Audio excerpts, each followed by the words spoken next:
तेजस्वी का यात्रा विश्वास का यात्रा है। इस बात का यात्रा है कि तेजस्वी लोगों के पास जाकर ये बता रहे हैं कि सुनिए भाई, 2020 में आपने एक गलती किया था, उस गलती को सुधारिए, और अगर आप उस गलती को सुधारेंगे तो आपको वो देखने को मिलेगा जो आपको हमने 17 महीने में करके दिखाया है। उन 17 महीनों में गांधी मैदान में लोगों को बुलाकर नियुक्ति पत्र बांटे गए, इसमें तो कोई दो राय नहीं है। ये बात सच है कि रात को स्वास्थ्य मंत्री बाहर निकलते थे और जाकर 12 बजे, 1 बजे, 2 बजे किसी अस्पताल में घुसकर पूछते थे कि आप समय से क्यों नहीं आए।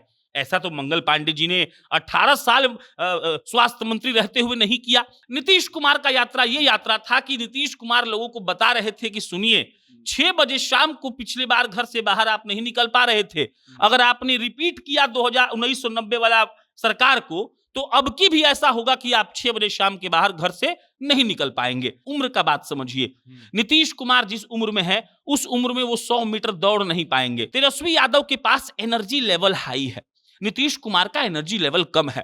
एक स्टार्टअप का फाउंडर पिच करता है किसी इन्वेस्टर को और उसका उम्र हो 80 साल और उसके साथ कोई को फाउंडर नहीं हो, तो लोग उसमें इन्वेस्ट नहीं करेंगे। 80 साल का आदमी दिन के 16 घंटा काम नहीं कर सकता है।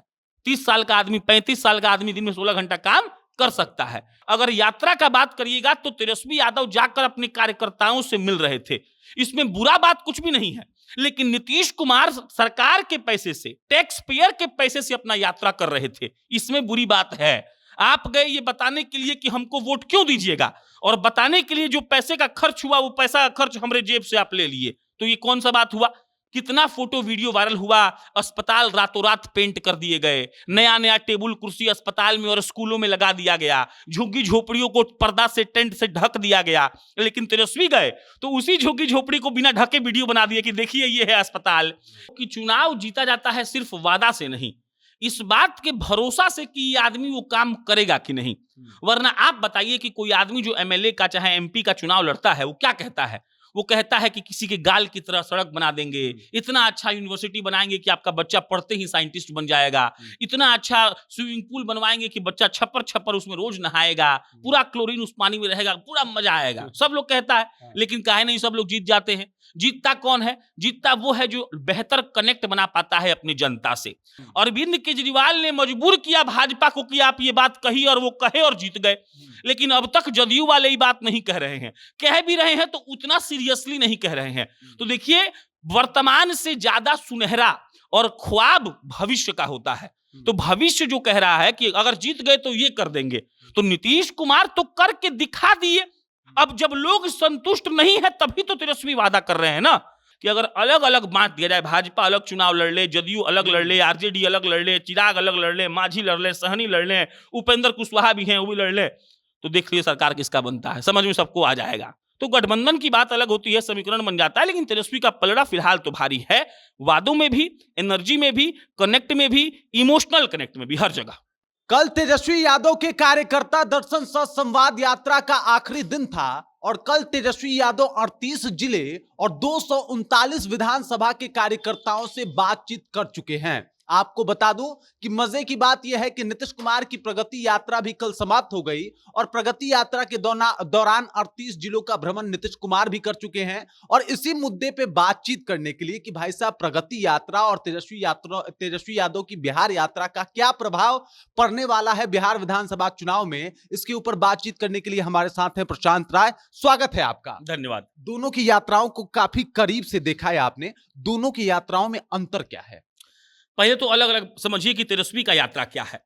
तेजस्वी का यात्रा विश्वास का यात्रा है। इस बात का यात्रा है कि तेजस्वी लोगों के पास जाकर ये बता रहे हैं कि सुनिए भाई, 2020 में आपने एक गलती किया था, उस गलती को सुधारिए, और अगर आप उस गलती को सुधारेंगे तो आपको वो देखने को मिलेगा जो आपको हमने 17 महीने में करके दिखाया है। ये विश्वास की यात्रा इसलिए है क्योंकि तेजस्वी लोगों के पास जाकर ये बता रहे हैं कि देखिए हम क्या करेंगे, इसका नजारा आपको हम दिखा चुके हैं। और ये बात तो बिल्कुल सच है कि उन 17 महीनों में गांधी मैदान में लोगों को बुलाकर नियुक्ति पत्र बांटे गए, इसमें तो कोई दो राय नहीं है। ये बात सच है कि रात को स्वास्थ्य मंत्री बाहर निकलते थे और जाकर 12 बजे, 1 बजे, 2 बजे किसी अस्पताल में घुसकर पूछते थे कि आप समय से क्यों नहीं आए। ऐसा तो मंगल पांडे जी ने 18 साल स्वास्थ्य मंत्री रहते हुए नहीं किया। तो तेजस्वी यादव का यात्रा ये यात्रा था। नीतीश कुमार का यात्रा ये यात्रा था कि नीतीश कुमार लोगों को बता रहे थे कि सुनिए, 6 बजे शाम को पिछले बार घर से बाहर आप नहीं निकल पा रहे थे। अगर आपने रिपीट किया 1990 वाला सरकार को, तो अब की भी ऐसा होगा कि आप 6 बजे शाम के बाहर घर से नहीं निकल पाएंगे। तो तमाम अंतर है, लेकिन तेजस्वी यादव इफेक्टिव ज्यादा है। क्यों इफेक्टिव है? तो पहला तो एक जेन्युइन सा लॉजिकल सा फैक्टर है कि उम्र का बात समझिए। नीतीश कुमार जिस उम्र में है, उस उम्र में वो 100 मीटर दौड़ नहीं पाएंगे। कई लोग को ये जो बात है मेरा ये इलॉजिकल लग सकता है। दौड़ना मतलब मेहनत करना, लिटरली दौड़ने के लिए नहीं कह रहे हैं हम। काहे दौड़ाएंगे हम किसी को, हम अपने दौड़ने के लायक नहीं है तो। दूसरा बात, तेजस्वी यादव के पास एनर्जी लेवल हाई है, नीतीश कुमार का एनर्जी लेवल कम है। और तीसरी बात, लोग भविष्य जिसमें देखते हैं उसमें इन्वेस्ट करते हैं। एक स्टार्टअप का फाउंडर पिच करता है किसी इन्वेस्टर को और उसका उम्र हो 80 साल और उसके साथ कोई को फाउंडर नहीं हो, तो लोग उसमें इन्वेस्ट नहीं करेंगे। 80 साल का आदमी दिन के 16 घंटा काम नहीं कर सकता है। 30 साल का आदमी, 35 साल का आदमी दिन में 16 घंटा काम कर सकता है। तो तेजस्वी में लोगों को भविष्य दिख रहा है, इसीलिए उनका इफेक्ट ज्यादा पड़ने वाला है। और अगर यात्रा का बात करिएगा तो तेजस्वी यादव जाकर अपने कार्यकर्ताओं से मिल रहे थे, इसमें बुरा बात कुछ भी नहीं है। लेकिन नीतीश कुमार सरकार के पैसे से, टैक्स पेयर के पैसे से अपना यात्रा कर रहे थे, इसमें बुरी बात है।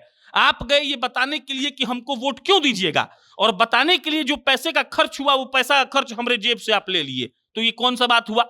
तो तेजस्वी यादव इसीलिए इफेक्टिव ज्यादा है। चुनाव सर पे है, चुनावी साल है, एकदम गर्मा गर्मी पूरा चल रहा है। और तेजस्वी यादव जिस तरीके से कनेक्ट लोगों से बना पाए हैं इस यात्रा में, नीतीश कुमार वो कनेक्ट नहीं बना पाएंगे। आप समझिए कितना फोटो वीडियो वायरल हुआ, अस्पताल रातों रात पेंट कर दिए गए, नया नया टेबल कुर्सी अस्पताल में और स्कूलों में लगा दिया गया, झुग्गी झोपड़ियों को पर्दा से, टेंट से ढक दिया गया। लेकिन तेजस्वी गए तो उसी झुग्गी झोपड़ी को बिना ढके वीडियो बना दिए कि देखिए ये है अस्पताल। खेत में गए तो बोले देखिए यहाँ पानी नहीं आ रहा है। एगो लड़की के पास गए तो बोले कि लो बाबू लैपटॉप लो, पढ़ने का लैपटॉप नहीं है। नीतीश कुमार ये सब नहीं किए हैं। तो देखिए सोच की और एनर्जी की बात है। तो ये यात्रा तो दोनों लोग किए हैं, लेकिन यात्रा में जो ज्यादा मजा आया है, जो ज्यादा कनेक्शन फील करवाया है, अपने वोटर्स को अपनी तरफ खींच कर लाया है, वो तेजस्वी यादव है। चलिए, अब तेजस्वी यादव और नीतीश कुमार के ऊपर एक और सवाल है। नीतीश कुमार जब यात्रा किए, इस दौरान उन्होंने 30,000 करोड़ से अधिक योजनाओं का आवंटन किया अलग अलग जगह पे जाके। और तेजस्वी यादव ने यात्रा किया तो उन्होंने अपने योजनाओं के बारे में बताया कि माई बहन मान योजना होगा। इसके अलावा उन्होंने बिजली फ्री की बात कर दी, इसके अलावा उन्होंने रोजी रोजगार की बात कर दी। इसको आप कैसे देखते हैं और कितना ज्यादा प्रभावशाली रहा इन दोनों की योजनाओं के बारे में? देखिए, एक बात तो हम मानते हैं, जो आप समझ लीजिए इस बात को, कि चुनाव जीता जाता है सिर्फ वादा से नहीं, इस बात के भरोसा से कि ये आदमी वो काम करेगा कि नहीं।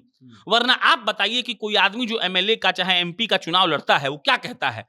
वो कहता है कि किसी के गाल की तरह सड़क बना देंगे, इतना अच्छा यूनिवर्सिटी बनाएंगे कि आपका बच्चा पढ़ते ही साइंटिस्ट बन जाएगा, इतना अच्छा स्विमिंग पूल बनवाएंगे कि बच्चा छप्पर छप्पर उसमें रोज नहाएगा, पूरा क्लोरीन उस पानी में रहेगा, पूरा मजा आएगा। सब लोग कहता है, लेकिन काहे नहीं सब लोग जीत जाते हैं? जीतता कौन है? जीतता वो है जो बेहतर कनेक्ट बना पाता है अपनी जनता से।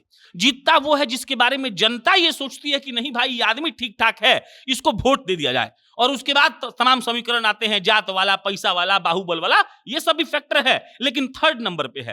तो जो पोजीशनिंग है वो पोजीशनिंग ऐसे है कि आदमी को भरोसा लोग कितना करता है। तो देखिए, नीतीश कुमार के पास पैसा था तो शिलान्यास कर दिए, जाके बोले कि आपके जिला को दे दिया 2,000 करोड़, आपको दिया 6,000 करोड़, आपको दिया 7,000 करोड़, पैसा था। अब तेजस्वी सरकार में तो नहीं है, तो तेजस्वी ने क्या कहा कि अगर हम बन जाएंगे तो देंगे 2,000 करोड़, हार जाएंगे तो देंगे 7,000 करोड़, जीत जाएंगे तो देंगे 10,000 करोड़। क्यों? क्योंकि वो बनेंगे।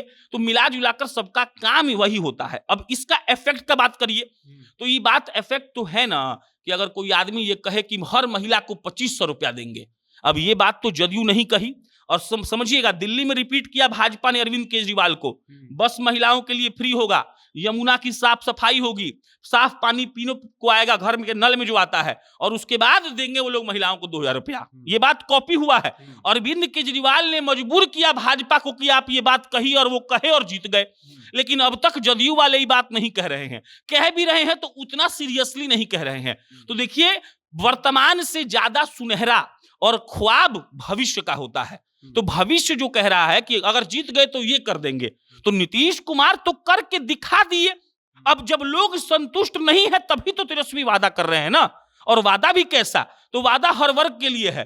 वृद्धा पेंशन बढ़ा दूंगा, सब्सिडाइज्ड गैस दूंगा, पलायन रोक दूंगा, मजदूर को वापस बुला लूंगा। अब क्या है, ये सुनहरा भविष्य का ख्वाब है जो सुनने में कान को अच्छा लग रहा है। अब इसी में एक शब्द अगर भरोसा जुड़ जाएगा तब तेजस्वी यादव को सत्ता में आने से कोई नहीं रोक सकता है। ये आप लिख के रख लीजिए, और ये भी लिख के रख लीजिए कि एनर्जी लोग के लिए मैटर करता है। लोग जानते हैं कि कौन कितने घंटे काम कर सकता है। लोग जानते हैं कि जो आदमी को 20 साल हम देख लिए तो एक आदमी को 5 साल भी देखना बनता है कि नहीं। तो मेरे हिसाब से अभी भी तराजू तेजस्वी यादव का ही ढलका हुआ है, भारी है। अब 25 में क्या होगा, हम तो अपना एक ही वोट दे पाएंगे, लेकिन जो मेरा समझ कहता है वो यही कहता है कि अगर अलग अलग बांट दिया जाए, भाजपा अलग चुनाव लड़ ले, जदयू अलग लड़ ले, आरजेडी अलग लड़ ले, चिराग अलग लड़ ले, मांझी लड़ ले, सहनी लड़ ले, उपेंद्र कुशवाहा भी हैं वो भी लड़ ले, तो देख लिए सरकार किसका बनता है, समझ में सबको आ जाएगा। तो गठबंधन की बात अलग होती है, समीकरण बन जाता है, लेकिन तेजस्वी का पलड़ा फिलहाल तो भारी है, वादों में भी, एनर्जी में भी, कनेक्ट में भी, इमोशनल कनेक्ट में भी, हर जगह। अच्छा चलिए, 5 महीने पहले 10 सितंबर को तेजस्वी यादव जो है वो कार्यकर्ता दर्शन सह संवाद यात्रा की शुरुआत करते हैं और आज 5 महीने के बाद उनकी यात्रा समाप्त हो चुकी है। इसके दौरान तेजस्वी यादव में क्या बदलाव आए और कितने मैच्योर दिखे आपको? देखिए, आप एक बात समझिए, आप जब कहानी पढ़ते हैं पुराना वाला तो आप सुनते होंगे, उसमें पढ़ते होंगे कि अकबर रात को निकलते थे आम आदमी बनकर अपने सेनापति के साथ गमछा बांधकर, और कहे थे कि सुनो एक शेर थोड़ा चावल देना। पहले शेर पसेर बोलते थे, याद है आपको? तो दुकानदार एक शेर चावल दिया, बोला 400 रुपया। अब अकबर ढिमला के गिर गए, उनको नशा आ गया, अरे बाप रे 400 रुपए में एक शेर चावल मिलता है। तो सेनापति से पूछते हैं कि सेनापति क्या चल रहा है देश में भाई? तो कहता है देखिए जनाब यही तो है। फिर अकबर को एहसास होता है कि बाप रे, उनका जो आदमी सब है, उनका जो जनता है वो कितना परेशान है। तो बात वही है, जो वही जीतता है जो लोग के बीच जाता है। आप गौर करिएगा, पूरे भारत की बात कर रहे हैं, जो भी आदमी चुनाव हारा है वो यात्रा करने गया है। आप शुरू करिए साउथ में चल जाइए, आप आंध्र प्रदेश रेड्डी साहब चल रहे थे, आप उधर उल्टा केरला में चल जाइए, सीपीएम वाला चलता है सब, और चल जाइए बिहार में तो यहाँ पे तेजस्वी भी चल रहे हैं। जो भी हारा है वो चल रहा है। चल जाइए सबसे बड़े घराने राहुल गांधी के यहाँ, तो जो आदमी सोना का चम्मच से इडली सांभर खाते हुए कहता होगा wow so nice it is testing, वो आदमी निकल के कह रहा है कि लाओ थोड़ा सा मैकेनिक का, मोटरसाइकिल का कैसे गियर चेंज होता है सीख ले, जाके मोटरसाइकिल के गैराज में गए थे, वो आदमी चला गया धान के खेत में रोपनी कैसे होता है देख लें। तो यात्रा क्या है? यात्रा लोगों से आपको कनेक्ट करवाती है। देखिए, राजनीति पूरा खेल जो है कनेक्ट का है। राजनीति मतलब ही होता है कनेक्शन, रेफरेंस, आपकी जो समझ है वो कितनी मजबूत है, और समझ कभी भी किताबों से नहीं आ सकती है। आप लाख सीख लीजिए कि एगो क्लच होता है, एगो ब्रेक होता है, एगो एस्केलेटर होता है, कार का एक हैंडल होता है, और पूरा सीख लीजिए स्क्रीन पर चलाना, अच्छा के बैठ जाइए और थोड़ा एगो एक्सीलरेटर लीजिए, समझ में आपको आ जाएगा कि कैसे कार चलता है। तो कार चलाने के लिए सीखना पड़ेगा ड्राइविंग स्कूल में जाकर, फील्ड में। अगर आप वैसे नहीं सीखेंगे तो आप अपना जीवन तो खतरा में डाल ही रहे हैं, बगल में जो बैठा रहेगा वो मरेगा।